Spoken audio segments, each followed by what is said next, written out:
At Al Jazeera's investigative unit, we've conducted a forensic, meticulous examination of the events of October the 7th. We uncovered very real crimes committed by Hamas and others. But I think what was perhaps most significant were the crimes we discovered that did not happen. And it's hugely concerning that these revelations have been virtually entirely ignored by the Western press. What's extraordinary is the Israelis were aware of the plans. Hamas were actually training quite openly for this operation, and they were actually placing the training videos online so anyone could view them. On the very night of October the 7th, before dawn, spotters along the fence are reporting back to headquarters, and the head of Shin Bet and the head of military intelligence take this seriously enough that in the middle of the night they're up and talking to each other, and they conclude it's just another training exercise. And what is extraordinary is that they don't even raise the alert level to number 1, the most basic alert level that have made a huge difference. And they don't do that, which means that when Hamas bursts through the fence at 6:30 in the morning, they catch many of the defenders in their beds. I mean, you can see many of the soldiers are killed in their beds. Hamas had anticipated most of their fighters would be killed trying to get through the fence. In fact, only a small number were killed trying to get through the fence. They were as much taken by surprise as anyone by the performance of Israeli intelligence and the Israeli military. Crucially also, they were taken by surprise by this very large music festival that was taking place, which they don't seem to have been aware of. Having overrun the military bases, the game plan was to grab hostages and take them back. And they do this on a large scale, but they also clearly kill very large numbers of unarmed civilians as well. The Israelis were then extraordinarily slow to respond. Now, they scramble Apache helicopters, but there's no ground control. It's pretty clear that in the chaos, some hostages at least were hit by Apache helicopter fire. We've identified 27 people who were clearly taken hostage, taken captive, and were taken away from their homes, but never made it to the fence, died somewhere between their homes and the fence. There's a fair chance that a number of them were killed by Apache helicopters.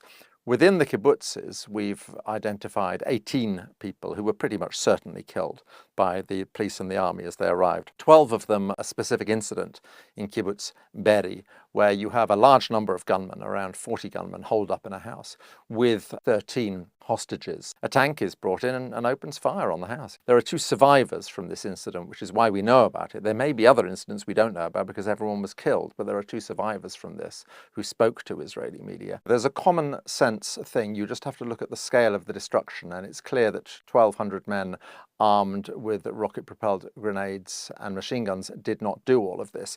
The Hannibal Directive, which was something that was developed in the 1980s by the Israelis, and it was basically to avoid situations where their enemies would capture 1 or 2 or 3 Israeli soldiers and then effectively hold them to ransom. There was one occasion where the Israelis released over 1,000 Palestinian prisoners in return for a single Israeli soldier. So an order was issued whereby they said, it's better that we kill everyone than allow people to be captured. Now, this was supposedly rescinded several years ago, but at midday on October the 7th, the army revived the Hannibal Directive, put it into effect. 70 vehicles were hit.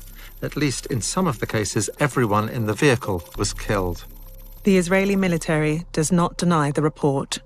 The peculiarity of the days after October 7 is that the Israeli media and subsequently the international media choose to focus not on the very real and extensive crimes that Hamas and others did commit, but on crimes they did not commit. And this had 2 focuses. In the days immediately after, it's to do with babies. The most dramatic one is we see an allegation that there were 40 babies killed, many of them beheaded. This is very simple to deal with because we have a comprehensive list of the dead.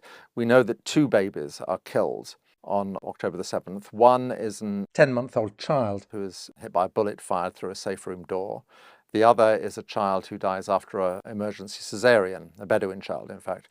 Now, any story about babies that does not relate to those 2, and there are a lot of stories about babies, is not true. We know it's not true. This has enormous implications for the other wave of atrocity stories that began very quickly, which is to do with sexual violence, and particularly the Israeli assertion that it was widespread and systematic. To be clear, in the film, we are not saying that there were no rapes on October the 7th. We simply don't know. What we are saying is that there simply is not the evidence There's not the forensic evidence, there's not the visual evidence, there's not the photographic evidence, and there is not the witness evidence to support the allegation of widespread and systematic rape. The Israelis have this strange system where they farm out the collection of bodies after disasters and terrorist attacks and so on to an organization called Zaka, who are ultra-Orthodox religious volunteers. They collect the bodies, prepare them for religious burial and so on. A character that many people will have seen in the days afterwards is Yossi Landau, who was the southern commander of Zaka, who was on television a great deal. He said, "The 2 piles of 10 children each were tied to the back, burned to death."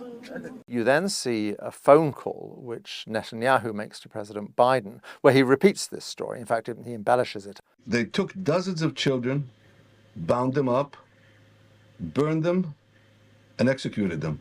Terribly important, this, because it was entirely untrue. We know the house he's talking about. He's talking about the house in Kibbutz Be'eri, which was the house that was stormed by Israeli police and military, and where it is almost certain that all of the hostages were killed by the Israeli police and military. There were 2 children there, 2 twins, but no other children, so we know the story is untrue. Mr. Landau told a number of other stories. There's one particularly notorious one about the fetus being cut out of a pregnant woman. The baby that was connected to the cord was stabbed, and she was shot in the back. We simply know this is untrue. The list of the dead show there's no such victim. Mr. Landau said, I have a picture of this atrocity. If you want to see the picture, I have the picture of it.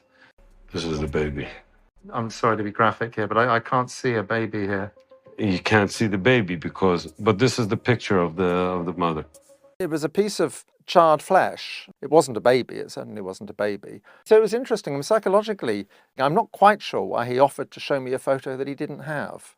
I'd point out as well that Zaka was an organization that was in trouble. There had been a major scandal. Its founder had been accused of child sexual abuse. There was a financial scandal. It had been found to be cooking the books. It's raised an awful lot of money since October the 7th. These stories were clearly useful, and they were useful to the Israeli government. In the film, we see Benjamin Netanyahu visiting Zaka volunteers and thanking them for talking to the world's media and stressing that this is another front in the war. מנהיגים וגם לדעת הקהל. ויש לכם חלק חשוב בהשפעה על דעת הקהל שמשפיע גם על מנהיגים. Why does this matter? Why does it matter whether this type of atrocity was committed but not that type? People were killed in this way, not that way. It matters because the murder of babies and widespread rape has a particular resonance. It's particularly triggering. The Israeli government and its supporters, when they justify the brutality of the subsequent bombardment and invasion of the Gaza Strip, again and again and again, what they always reference is babies and rape. Young girls who were raped and then murdered. Women brutally raped and murdered. Little kids who are beheaded. Pictures of terrorists beheading children. These bastards put these babies in an oven and put on the oven. We found the kid a few hours later. This is something you see in previous conflicts as well. If you want to dehumanize an enemy, if you want to desensitize people to the suffering that is inflicted on that enemy, then you portray them as barbarians, basically as savages, as people who are not deserving of humane treatment. And that's why it's relevant. That's why it's important to pick apart. A lot of the world's leading media outlets have done in-depth investigations where they have concluded there was widespread, systematic, instrumentalized, weaponized rape. The New York Times makes a particular feature of the story of a young woman. She was killed early in the morning, 9 miles north of the music festival site, as she and her husband were fleeing. The New York Times, in its big December investigation into sexual violence, leads with this, and about a third of the article consists of her story. And it's immediately undermined because the woman's sister then posts on Instagram immediately afterwards, this isn't true, we know she wasn't raped. She was texting us until minutes before her death. It's also the case that her husband had a lengthy phone conversation immediately after her death with his brother, and again, made no mention of rape. So it's very important that, because it's the central, most compelling piece of information in one of the biggest investigations done by one of the world's most prestigious media outlets, the New York Times, and it turns out not to be true. It's done by 3 journalists. One of them turns out to be somebody who worked in some capacity for Israeli intelligence previously, who has virtually no journalistic experience, and who had liked genocidal media posts. It's very interesting with Anna Schwartz. She gives an interview in Hebrew to an Israeli channel, she actually lays out how difficult they were finding it to find evidence that they were talking to all the hospitals and all the psychiatric clinics and so on, and that there was simply no evidence at all. There were no witnesses had come forward, no victims had come forward at all. I think she's telling this as if to show what digging they had to do, but it's actually very revealing. In the end, it's quite clear they fall back on the same sources as everyone else: Israeli government officials, IDF officers, and first responders, all sources which were discredited by the baby stories. So no babies were beheaded, no babies were thrown into ovens, and there is no real evidence for widespread and systematic rape. Now, it's very clear why the Israelis might want these stories to circulate. What's less clear is why very reputable Western news and media outlets should swallow them so uncritically, particularly given the track record of the Israeli government and the IDF, which has been shown again and again and again in the past to have been less than truthful in the accounts it gives. Because our war is against Hamas, not against the people of Gaza. While this mission is urgent, we will continue to fulfill it with care and with a commitment to the sanctity of life, both Israeli and Palestinian. The response to our film, October the 7th, has been interesting. The response is not to criticize and to pick apart and say we've got it wrong. They don't do that at all. What they do is they simply ignore you, which on one level I take as a compliment, because I think there are all sorts of people out there who would very much like to pick apart what we're doing and to destroy it and discredit it. And I think they take one look at it and decide they can't really do it. So what they do, which in a way is even more damaging, is just to entirely ignore us. This is significant because so often what we are doing is critiquing the way the mainstream media has covered the story, which may well be, of course, precisely why the media doesn't want to look at what we've done. So in a way, the treatment of this in many ways echoes the treatment of our earlier series, The Labour Files, which offered a critique of the dominant media narrative about Corbyn and the Corbyn years on the anti-Semitism crisis. The allegation of anti-Semitism clearly is a very powerful weapon that can be wielded in defense of the Israeli state. I think sometimes, particularly by the Israeli state, it is wielded very cynically and very deliberately. When the ICC investigates Israel for fake war crimes, this is pure anti-Semitism. It's not the case in Western media and Western societies that you cannot criticize Israel. You can. Now, you have to be a bit careful about how you do it, but certainly at the moment, during the assault on Gaza, you certainly can. What you cannot do is to question the fundamental philosophy of Zionism.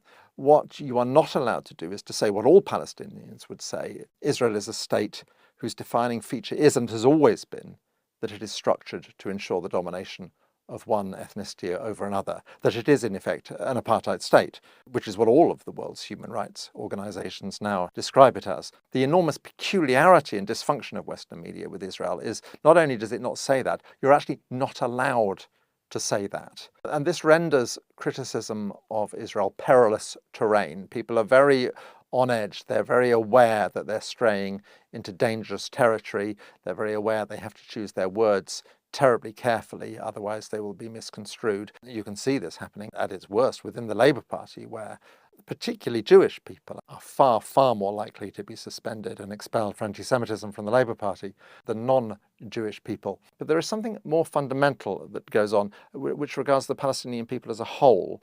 Once you have tainted them with the stain of anti-Semitism, you have opened the door to, you have facilitated the dehumanization of Palestinians, which is the psychological prerequisite of Israeli brutality towards the Palestinians and of Western complicity in that brutality. Palestinians will often make the point that they did not choose who their occupier was, who their colonizer was. So in fighting back, yes, they are inevitably fighting back against Zionists and Jews. It doesn't mean they're anti-Semitic. One has to ask oneself the question, are we really saying that if they had been colonized by Greeks or Italians, they wouldn't be resisting their occupation? Of course they would. 36 Israeli children were killed on October the 7th, and this understandably got widespread international media coverage. At this stage, I think over 14,000 Palestinian children have been killed.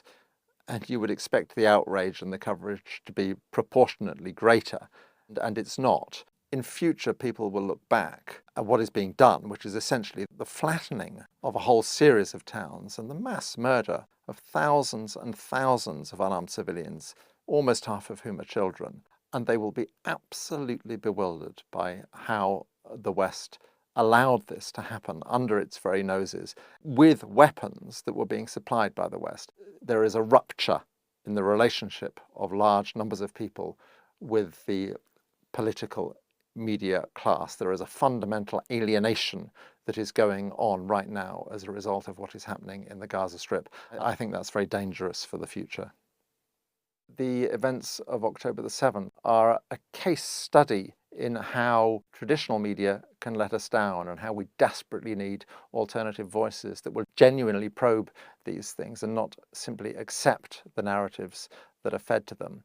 For this reason, I think it's enormously important to have outlets like Double Down News, and I would urge you to support Double Down News in any way you can.